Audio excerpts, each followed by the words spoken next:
So this one is about composite images and how to make a good composite image. So what we're going to do is we're going to just kind of work through this rather quickly.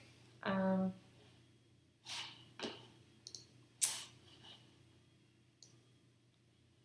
think, let me check here.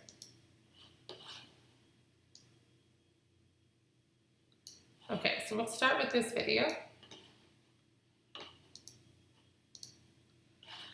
So here I have this picture that I edited. You all saw me edit this earlier today in Lightroom, right? So you can see his head is looking a little bit warmer and not so blue and cool. And what I'm going to do is I'm going to put him on the bridge. So I made that focal stacking image of the bridge, and now I'm going to add just his body. I don't want kind of the background behind him. So what I did was, in Lightroom, I right-clicked on this image and I said edit in Photoshop, and I opened him up. And so, I can go through this and check out, kind of the edges of the body, make sure they're good. And I'm going to use the pen tool here. We talked about the pen tool for our previous project, so we're not going to talk too much about it, but I'm going to show you another way to produce a mask. So we're going to go through and we're going to use the pen tool. And I'm going to just start drawing the outline of his body. Once again, we talked about this previously. We want to make sure that we're staying inside of the object and that we're not outside of the object, right? We don't want to be right on the edge. We don't want to be outside. We want to be within the limits of the object that we're doing the pen tool. And so here, I'm trying to adjust it, make it like really, really perfect, leaving like a pixel or two of the shoe outside of the pen tool. And just trying to stay really uniform. Once again, once I do the whole mask, I can then go, excuse me, back in and really edit it. So here's a space that I might kind of edit because that looks a little lumpy. And I'm just going to go around and do his entire body.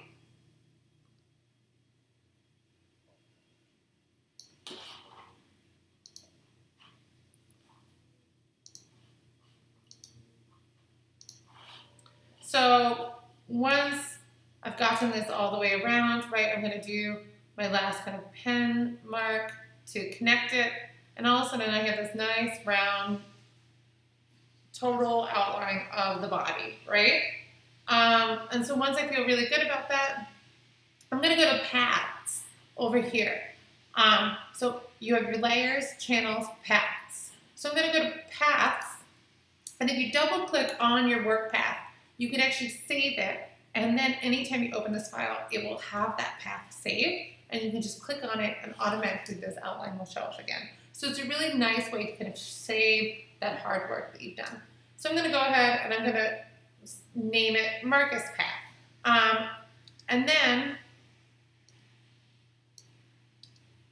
I can right click on it and say create vector mask.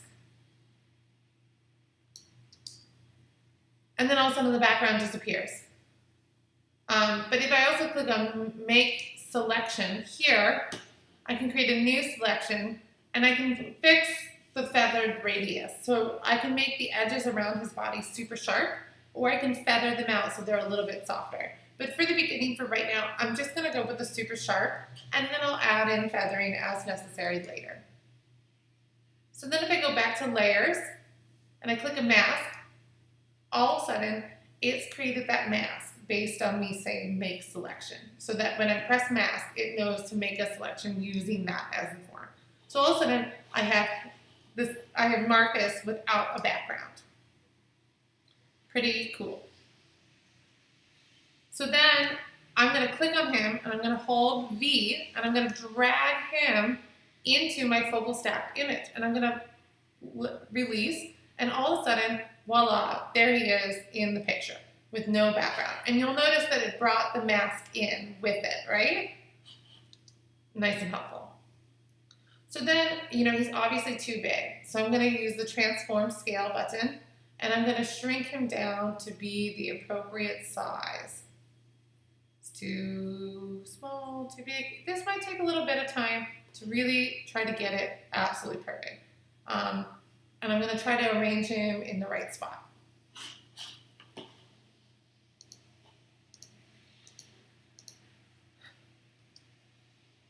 So once I'm pretty happy with how he looked, like, his size in relationship to his location, and I'm feeling pretty good about it, I'm going to go in and I'm going to fix some errors in the mask. So you'll see here that, right, we have the sky from the previous thing right in his glasses. So I'm going to shrink down my, my brush tool using the brackets. The left bracket makes it smaller, the right bracket on your keyboard will make it bigger. And I'm going to get inside there and I'm just going to start to erase the mask using so do you see how the black and the white, I'm using those once again with the brush tool. And that's really kind of helping. But I noticed that I was on the actual layer and not on the mask. So I need to make sure that I'm on the mask when I'm doing this, if I want to make it transparent so that I can see the bridge through it. So just going in, this is going to take ages. It takes a long time to really finesse these pictures. You'll also notice there's some kind of white edges here and a little bit of white edges here. And it takes a while to make it really, really perfect. And to get these things to look really convincing.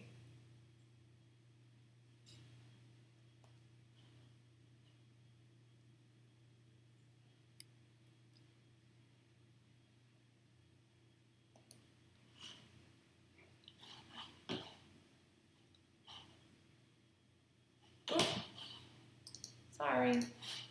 So, I'm just trying to go through and edit anything. Here, there's kind of a white line along the back of his head and right under his chin. So those are all things that I'm really going to have to work on to get this absolutely perfect.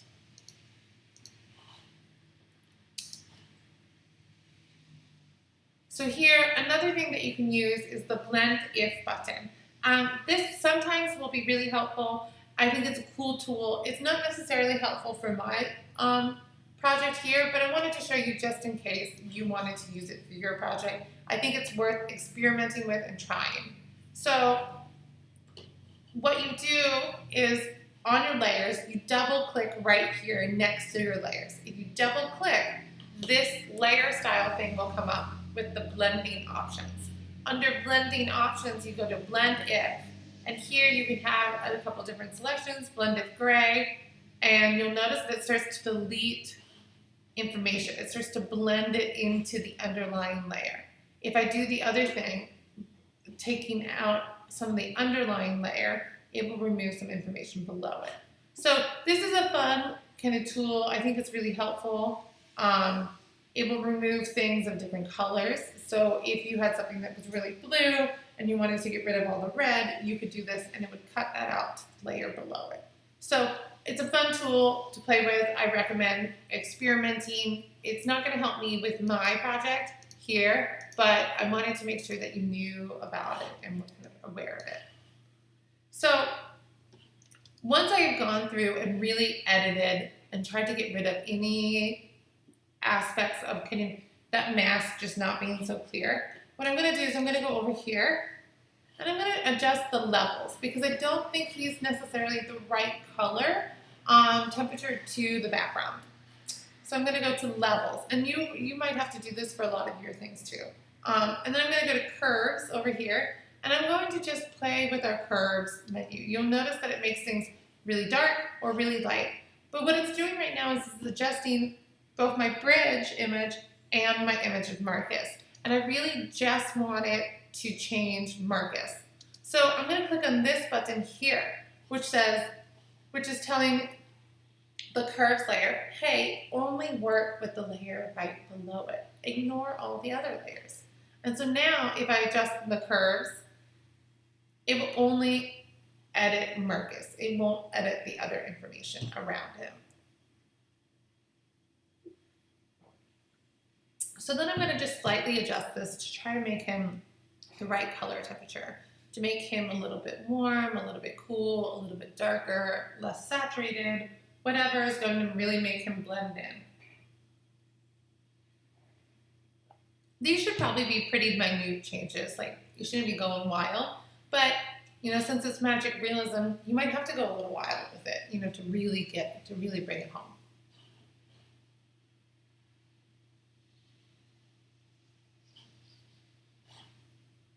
And this is a tedious process. All of these things that are going to make your projects really successful are going to be pretty tedious.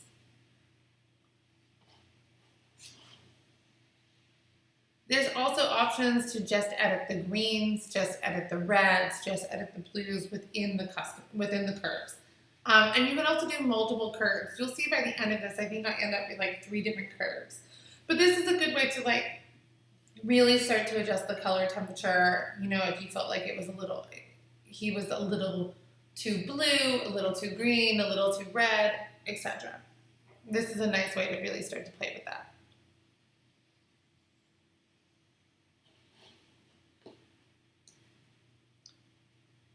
So once I've got to some place that feels really good, I'll kind of move on to the next step. It's important that you try to do these in a similar order to what I'm doing, because I think they'll really help make your pictures really nice.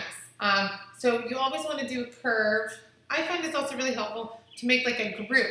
So if you click on this button here, it makes a group. So we're going to go back to the beginning, and click on the folder, and it makes a group. And then I can stick Marcus and all of the edits that I'm doing to Marcus within this one group folder, so that I'm making sure that I'm not doing any changes to the backgrounds.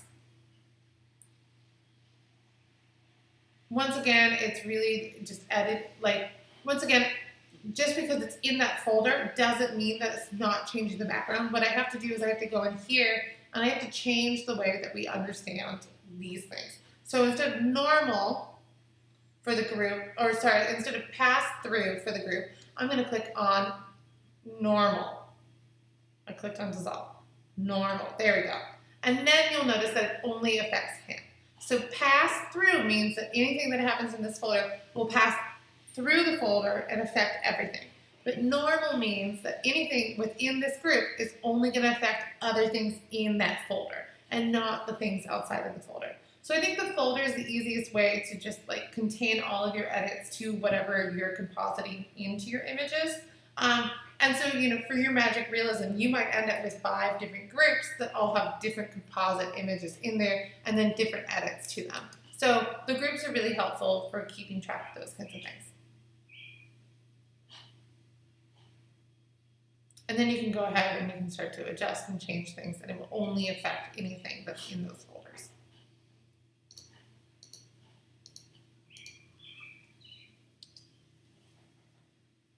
So here, you know, then once I have gotten once I've added my curves, sometimes I find it's really hard to look at the curves and decide if it's looking good, right? If it's the right brightness or darkness. And so I find that adding a color overlay is really, really helpful. And if you add it over and then you go to color, right? So let's walk through that again. We're going to go here, go to solid color. Then we're going to make it white. Press OK. We're going to move it outside of the group so it affects everything. And we're going to go, instead of normal, we're just going to make it color. And all of a sudden, it makes our picture black and white, which I think makes it a lot easier to edit the curves. Because right now I can tell that he doesn't have as much contrast as the image around him. And that might be what's really affecting my brightness, right? So then I can go in here, I can look at him,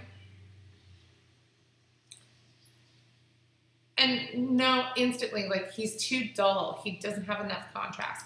So then I can click on my curves, and I can go over here, and I can really start to adjust my curves until I feel like he has the same amount of contrast as the background, right? The same amounts of whites and blacks. So working in grayscale, I think, helps you make a lot of those decisions while ignoring all the colors. So I highly recommend that if you're trying to get something to like align color-wise in some way.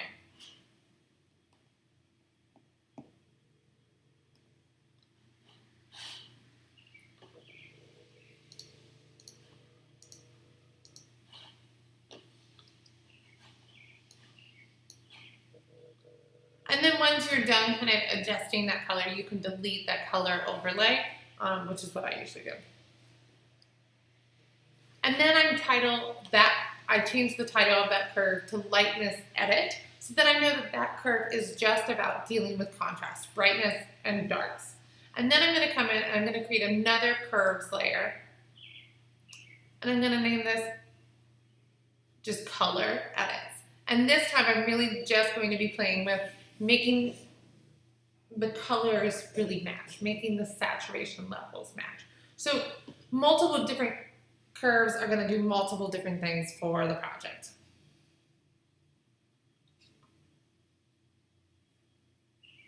So here I'm just really playing with only the reds. Then I'm going to go into the greens and I'm going to edit those.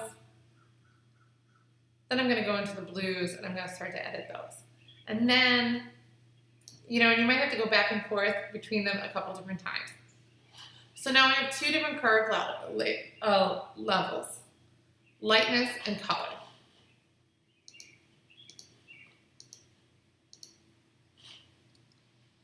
Then I'm going to go back to this menu and I'm going to go play with hue and saturation, because I feel like those could be a little bit better. Like the greens out here are really popping, the reds in here and the browns have a little, like the browns have a little bit of red, you know, so I feel like playing with the hues and the saturation are really going to help me blend these images perfectly together.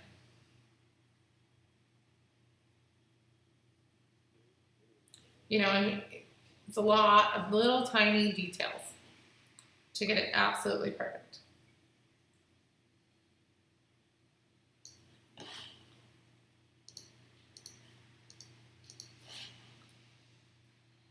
So now I have a lightness edit, a color edit, a hue and saturation, and a contrast. And then I can really start to look at like the difference between these two. Like, is that looking good? How's that looking?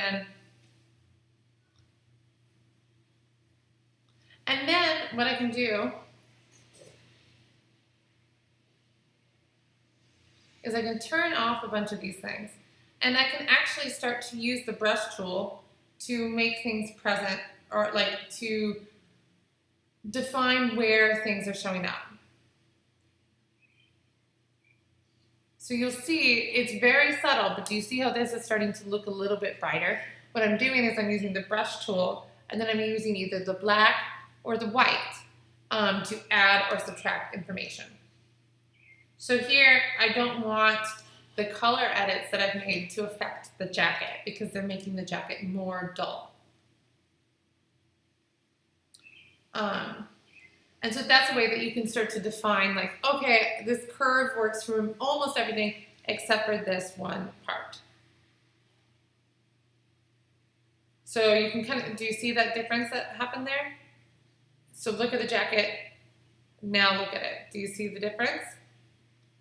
It's a little bit brighter, it's a little bit more contrast, right? A little bit more bright greens. And so I think that might really help it kind of start to blend in a little bit better. So, and then, you know, I can go through and I can make other things a little bit darker or a little bit lighter using these tools as well. So you can really see how that's kind of affected some of the color.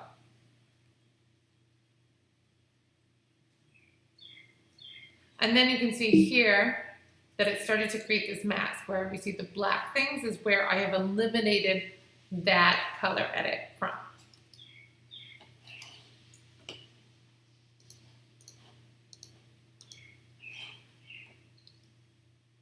So in here, you know,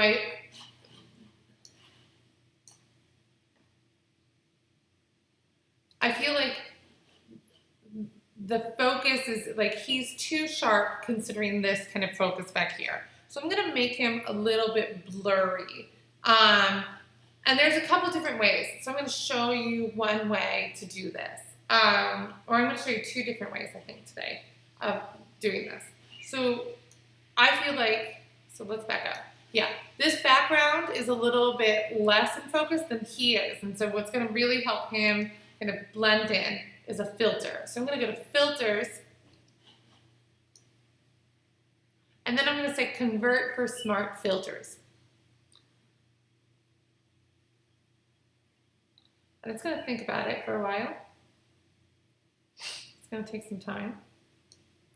And then you'll notice that all of a sudden he's kind of changed, right? This layer has changed. And now it's got this icon here, which means that it is a smart object, which then means we can make some certain changes to it. So now we're going to go to the field, or the blur gallery, field blur. Field blur, I think, is one of the better options, so I highly recommend this. And then here, you can really get into how much you want things to blur.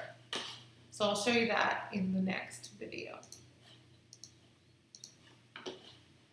So when I open the field blur and it's loaded, it automatically loads at 15 pixels, which is way, way too much.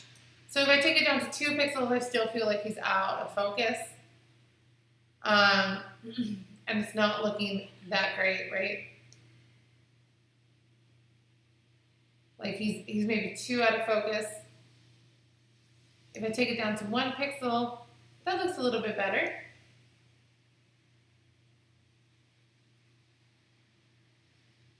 But what if I type in like 1.5, it just goes to 2. So I've either got 2 pixels, which I think is too much, or like 1 pixel, and so then you can really decide.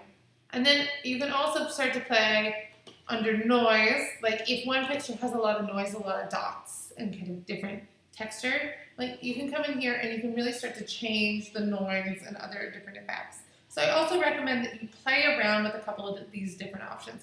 I'm showing you how to access different things, but there is more information and more tools and more ways to use them that we have time to talk about.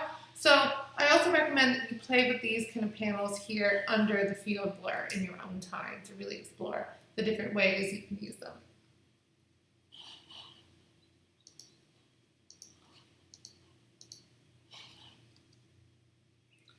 So then under here, it says my background copy has smart filters in the blur gallery here.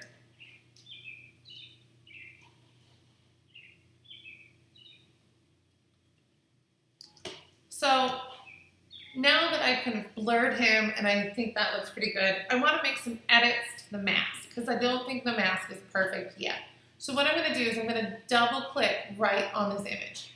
And it's going to say this, and I'm going to press OK. And then what it's going to do is it's going to open a new file that is just the mask. And you see here it's got this with the mask, right?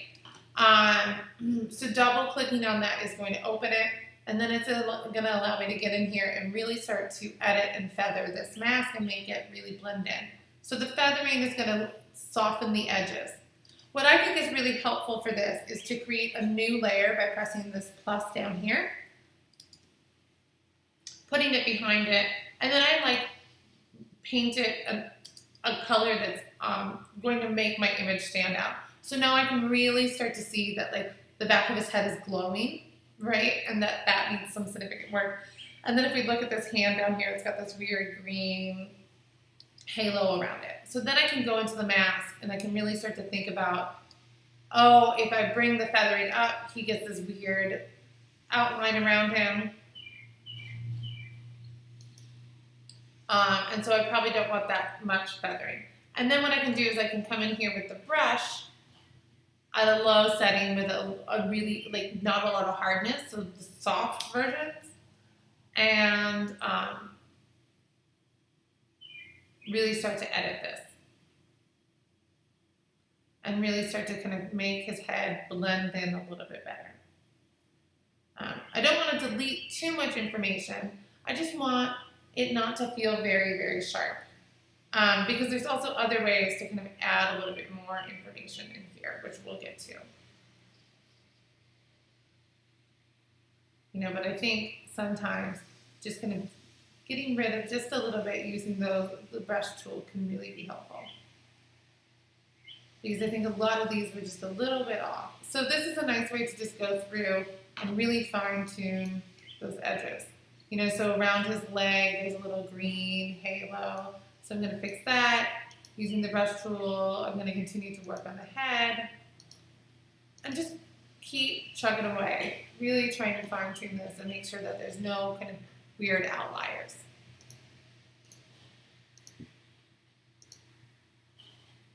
So then I'm back here.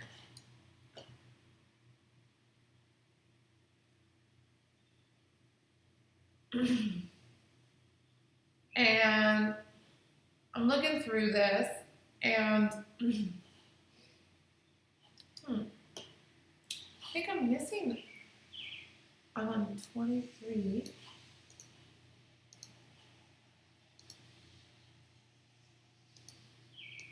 Let me see, is this what we just watched? Okay.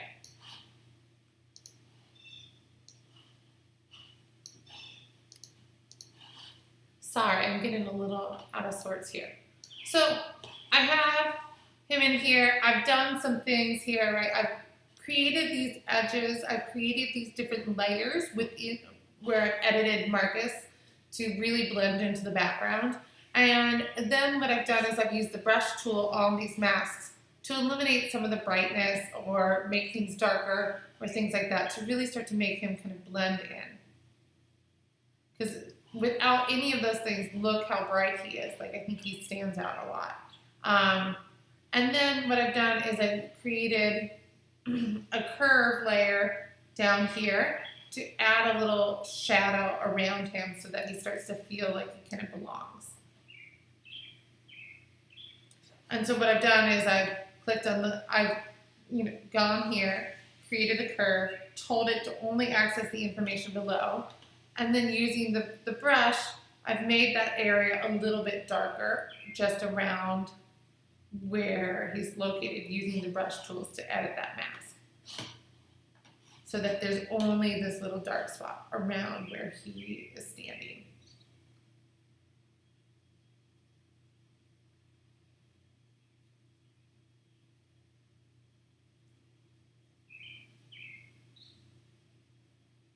And so I'm making sure that it's kind of on the right layer and that everything's looking good.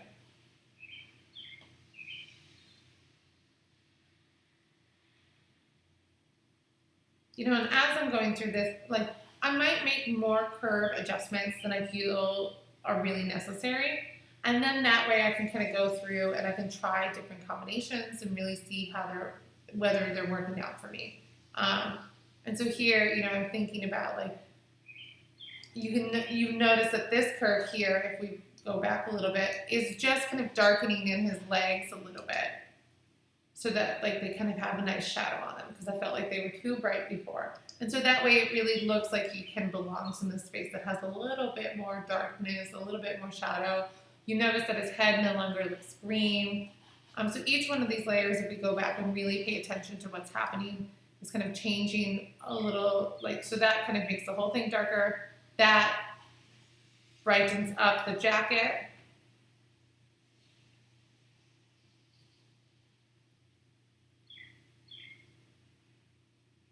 That's kind of changing the hue and the contrast. And then that one's making his head a little bit darker. Do you see that? Because I felt like his head was a little bright. So it fixes the head and the shoes. And then this final layer adds a little bit of shadow to his legs.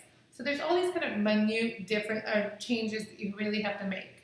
And then that one final curve layer that I added is making this nice shadow for him to exist in.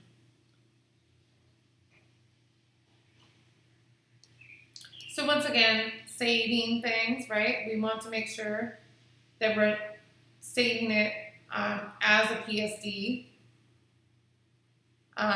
I also tried to save all of these things, right? So any kind of open file, you want to go ahead and save in the folder about that. So this is just the background copy of him, so I want to make sure that I'm saving those edits as well, so I don't lose any of that information. And then I've got him in this image, so I want to make sure that now that I've added him to my focal stack, I'm giving it a unique name so that it's also being saved somewhere that's different than the focal stacking, so that I have multiple copies in case anything goes wrong. Just saving everything as Photoshop files and JPEGs.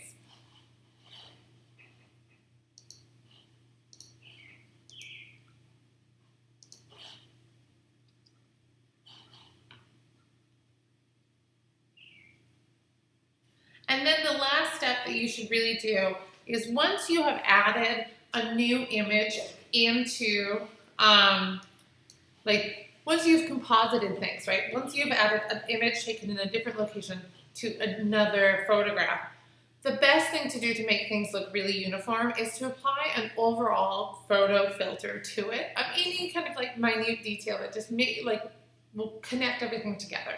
So here you're going back to that button, then you're going down here to photo filter and you're clicking there, and there's so many different ones. You can have one that makes it a little bit warmer, you can have one that makes it cooler, and you want to make sure that you're locating it outside of your group folder so that the changes are happening to every single image within your composite. So this is the final step in making your composite images, is adding an overall filter to the whole thing that will really help you.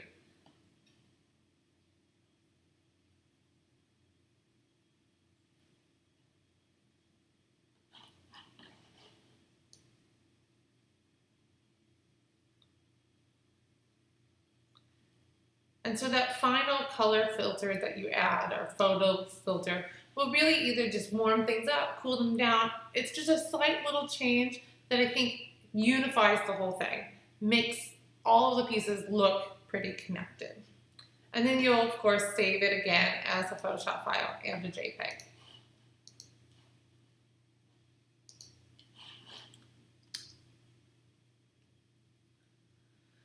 So it's always good to just double check that you have the right color spaces, right? That you are using the right color profiles, that everything looks good. And then, of course, you want to make sure that your image is the right size, 18 by 12. So here you're going to have to come in here and think about cropping these and editing them and making them a little bit smaller.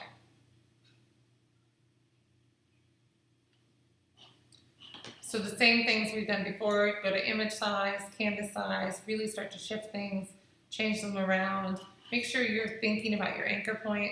I want my anchor point at that point so that this bottom corner stays in focus. And so I'm cropping from these edges over here. Then of course going to file and save, right, for our final kind of exporting and saving. Saving it as a JPEG, first name, last name, project 2. Exporting for web, once again, file, export for web, changing the image size. Press save.